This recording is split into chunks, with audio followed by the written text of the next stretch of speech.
ओम शांति। आज बाबा के महावाक्य जिनका सार है हम सभी सुनेंगे। इस बाबा की वाणी में आज की हेडलाइन है, मीठे बच्चे अब तुम्हें नई दुनिया में चलना है। यह दुख के दिन अब पूरे हो रहे हैं, इसलिए पुरानी बीती हुई बातों को भूल जाओ।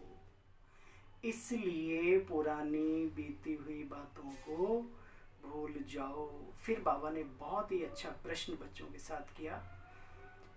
बच्चे, तुम कर्मयोगी बच्चों को कौन सा अभ्यास निरंतर करना चाहिए? उत्तर में बाबा कहते हैं, अभी अभी शरीर निर्वाह अर्थ देह में आए और अभी अभी देही अभिमानी। देह की स्मृति विगर कर्म तो बच्चे हो नहीं सकता, इसलिए अभ्यास करना है कि कर्म किया, देह अभिमानी बने, फिर देही अभिमानी बन जाओ। ऐसा अभ्यास तुम बच्चों के सिवाय दुनिया में कोई कर नहीं सकता, क्योंकि बाबा हमारे पास है, दुनिया में किसी के पास नहीं है। बाबा ने मुरली में बहुत अच्छी बातें बताई हैं, हम बहुत ध्यान से सुनेंगे। मुरली सुनने का क्या तरीका है, आगे बढ़ने का क्या तरीका है। देह अभिमान में आकर ही कर्म किया जा सकता है, लेकिन उसमें भी बाबा की याद बनी रहे। ये सारी बातें आज बाबा ने बहुत अच्छे से क्लियर की। बाबा ने आज मुरली चलाने से पहले जो गीत बजता है वो बजाया, जाग सजनिया जाग। आत्मा को सजनी भी कहा जाता है। तो ओम शांति। रूहानी बाप कहते हैं, मीठे मीठे रूहों ने अथवा बच्चों ने ये गीत सुना। इसको कहा जाता है ज्ञान का अमृत। मैं मुख्य पॉइंट पर ही आपका विचार केंद्रित करूंगा, ध्यान केंद्रित करवाऊंगा।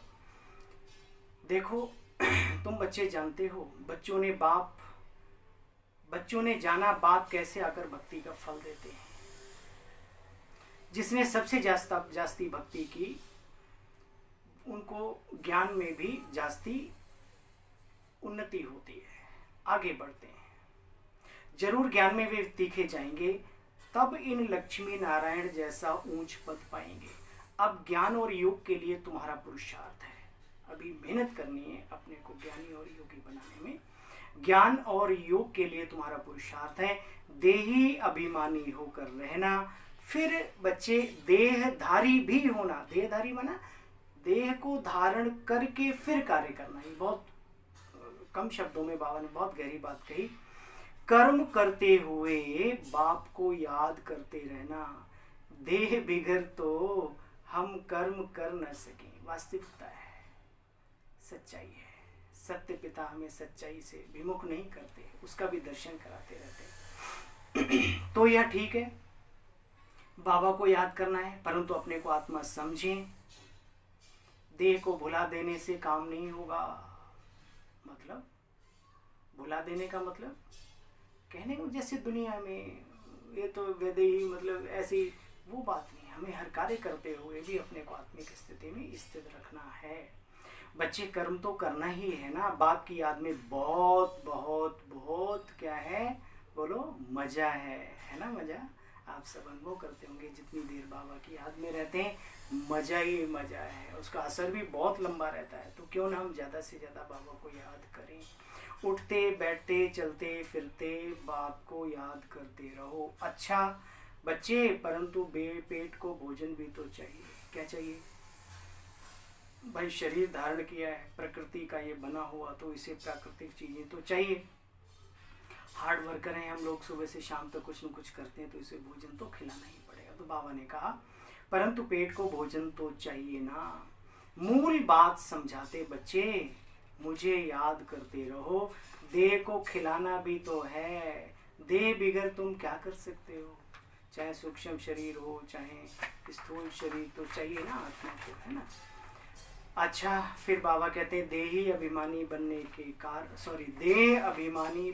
के कारण ही तुम बच्चों की यह दुर्गति हुई है। अब तुमको बाप को याद करना है।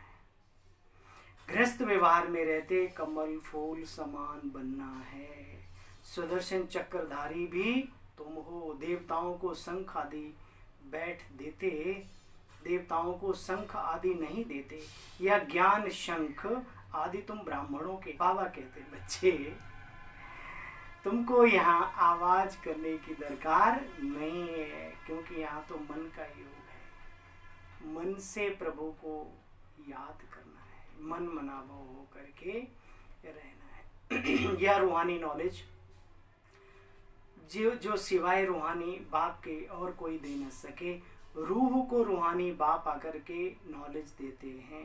हर 5000 वर्ष बाद, कितने हजार वर्ष बाद? पूरे 5000 वर्ष बाद फिर बाबा आएंगे, और पहले भी बाबा आए थे।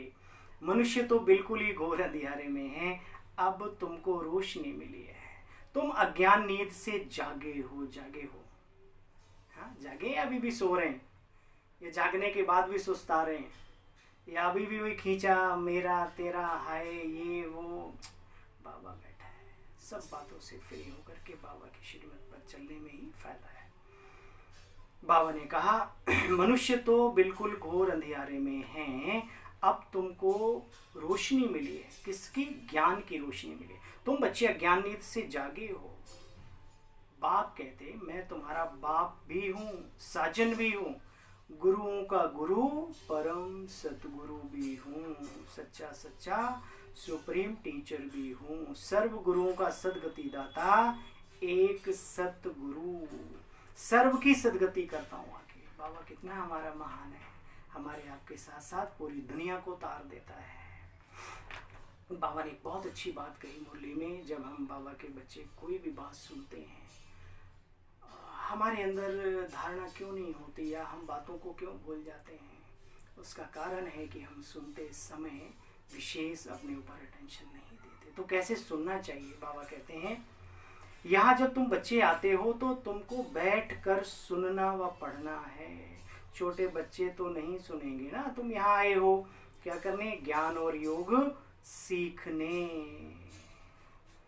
बाप बैठ ज्ञान सुनाते हैं तो कोई आवाज आदि नहीं होना चाहिए। बिल्कुल एकांत और शांत स्थिति में मन के रस को लेना सीखें। टिका दे मन को। बाबा की याद में रहने से बच्चे बहुत बहुत जबरदस्त कमाई है जिन्होंने की है, उनके जीवन के दर्शन करो, पढ़ो उन्हें, उनके बारे में चिंतन करो। कमाई करके उन्होंने अपना जीवन सफल किया। हमारी दीदी, हमारी दादियाँ, हमारे वरिष्ठ जगदीश भाई से साहब के जैसे भाई, बाबा के अनमोल रतन अनेक हैं इसी श्री विश्वविद्यालय में। बस आपको चाहत पैदा होनी चाहिए उनका दर्शन, उनका चिंतन करने की। बच्चे यहाँ अपने आप से बातें करनी होती हैं। बाबा की याद में रहकर भोजन भी अपने हाथ से बनाना। हाथों से काम भी करो, बाकी मन से अपने बाप को याद करो, तुम्हारा भी कल्याण होगा। और याद में रहने से चीज भी अच्छी बनेगी। जो हमारी माताएं हैं, बहनें हैं, वो सुन ले इस बात को। जब बाबा की याद में रहेंगे तो चीज बड़ी स्वादिष्ट और रूहानियत से भरी होगी। जो भी खाएगा उसका भी कल्याण है, उसे भी अचानक ही बाबा की याद आने लगेगी। बाबा को नहीं पहचानते होंगे तो भी उनके अंदर कुछ न कुछ चलने लगेगा। वाह क्या जादू है इनके हाथ में। फिर वो जादू आपसे सीख लेंगे तो हो गया ना भला। अच्छा, मीठे मीठे स्किल दे बच्चों प्रति माता पिता बाप दादा का याद प्यार और गुड मॉर्निंग। रूहानी बाप के रूहानी बच्चों को नमस्ते। हम सब रूहानी बच्चों की रूहानी बाप दादा को नमस्ते नमस्ते नमस्ते। ओम शांति। पूरी मुरली का जो सार है, ज्ञान और योग पर पूरा पूरा अटेंशन देना। इसलिए भगवान ने कहा हे अर्जुन, उसमें दिखाया है यादगार में भी, हे अर्जुन मुझे ज्ञानी तो आत्मा अति प्रिय है।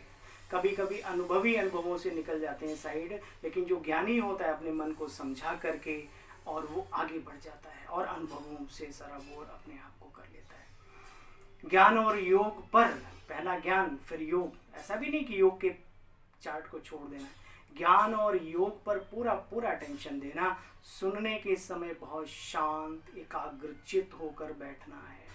ब्रह्मा बाबा के बारे में आपने सुना होगा, पढ़ा भी होगा, दादियों से सुना भी होगा, दीदियों से भी सुनते हैं हम लोग। ब्रह्मा बाबा जब साकार में आदि हमारे दादा लेखराज थे, तब जो गुरु आते थे प्रवचन करते थे, बाबा हिलते तक नहीं थे, और हिले कब? जब शिव बाबा ने उन्हें हिलाया तो लोगों को लगा कि अरे आज कैसे बाबा उठ के चले गए। इतनी एकाग्रता रहती थी हमारे मीठे बाबा के अंदर, ज्ञान माना भक्ति के अंदर भी जो बातें सुनने का। तो हमें सीखना है अपने मीठे बाबा से। बाप ने जो घर का रास्ता बताया है सबको बताना है, अंत में कोई रह ना जाए। स्वदर्शन चक्रधारी बनने के साथ साथ ज्ञान शंख भी बजाना आज का वरदान है प्रभु प्यारे का। एक बाप दूसरा ना कोई, इस पाठ की स्मृति से। एक बाप दूसरा ना कोई, इस पाठ की स्मृति से। एक रस बराबर, एक रस स्थिति बनाने वाले श्रेष्ठ आत्मा भव। डिटेल में बाबा कहते हैं एक बाप दूसरा ना कोई, या पाठ बचे निरंतर याद हो तो स्थिति एक रस बन जाएगी, और कोई है भी नहीं। आप अपने मन को बहला लो, फुसला लो, वो बात अलग है। बाबा के अलावा और बाबा के बच्चों का तो कोई भी नहीं है ना। पक्का है ना कि बाबा के अलावा कोई नहीं है। तो स्थिति एक रस बन जाएगी, क्योंकि नॉलेज तो सब मिल गई है, अनेक पॉइंट्स हैं, लेकिन पॉइंट्स होते हुए पॉइंट रूप में स्थित रहें, यह है उस स्थिति की कमाल। जिस समय कोई नीचे खींच रहा हो, कभी बात खींचेगी, कभी कोई व्यक्ति खींचेगा, कभी कोई चीज खींचेगी, कभी वायुमंडल खींचेगा। ये खींचातान की दुनिया है। यहाँ खींचा खाची में खींचातान ना हो ऐसा हो नहीं सकता। लेकिन सुनो बाबा ने क्या कहा, बच्चे या तो होगा, लेकिन सेकंड में यह सब विस्तार समाप्त हो, एक रस स्थिति बनी रहे, तब कहेंगे श्रेष्ठ आत्मा भव के वरदानी। वरदान मिल जाएगा भगवान से, श्रेष्ठ आत्मा भव। स्लोगन है आज का, नॉलेज की शक्ति धारण कर लो तो विघ्न वार करने के बजाय हार खा लेंगे। क्या होगा?